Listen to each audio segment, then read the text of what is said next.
വാഴച്ചാലിൽ കാട്ടാന ഒഴുക്കിൽപ്പെട്ടു. പുഴയുടെ നടുവിൽ 3 മണിക്കൂർ നേരം ആന കുടുങ്ങി. ദൃശ്യങ്ങളിലേക്ക്.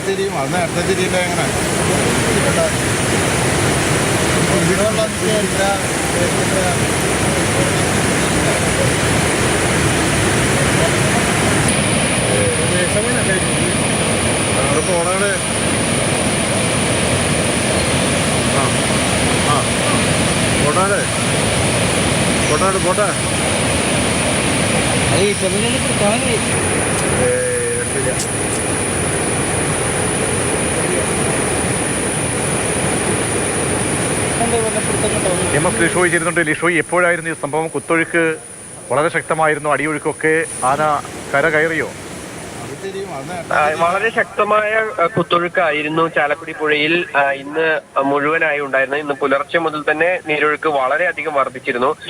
ഈ സമയത്താണ് ഈ വനപ്രദേശത്ത് നിന്ന് പുഴയിലേക്ക് ആന ഇറങ്ങിയത്. ആന പുഴ മറികടക്കാനുള്ള ശ്രമമായിരുന്നു. പക്ഷേ ഈ കുത്തൊഴുക്ക് കൂടുതലായതിനാൽ തന്നെ ഈ ആന ഈ പുഴയുടെ നടുക്ക് കുടുങ്ങുകയായിരുന്നു. ഏകദേശം രാവിലെ 11 മണിയോടുകൂടിയാണ് വനം വകുപ്പ് ഉദ്യോഗസ്ഥർ ആനയെ കാണുന്നത്.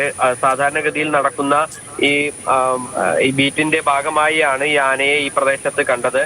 ഇതിനെ തുടർന്ന് വാഴച്ചാൽ പരിസരത്താണ് കണ്ടത്. തുടർന്ന് ഏറെ നേരം ആന കരയ്ക്ക് കയറാനുള്ള ശ്രമം നടത്തിയെങ്കിലും പക്ഷെ കഴിഞ്ഞിരുന്നില്ല. ഒടുവിൽ വനപാലകർ ഇടപെട്ട് ഈ പെരിങ്ങൽകുത്ത് ഡാമിന്റെ ഷട്ടർ അടപ്പിച്ച് ഈ ചാലക്കുടി പുഴയിലെ കുത്തൊഴുക്ക് കുറച്ചതിന് ശേഷമാണ് പിന്നീട് ആനയ്ക്ക് കര കയറാനായത്. ആന തിരികെ കാട്ടിലേക്ക് കയറിപ്പോയി. ഏകദേശം 1 മണിക്കൂർ മുമ്പാണ് ആന കാട്ടിലേക്ക് കയറിപ്പോയത്.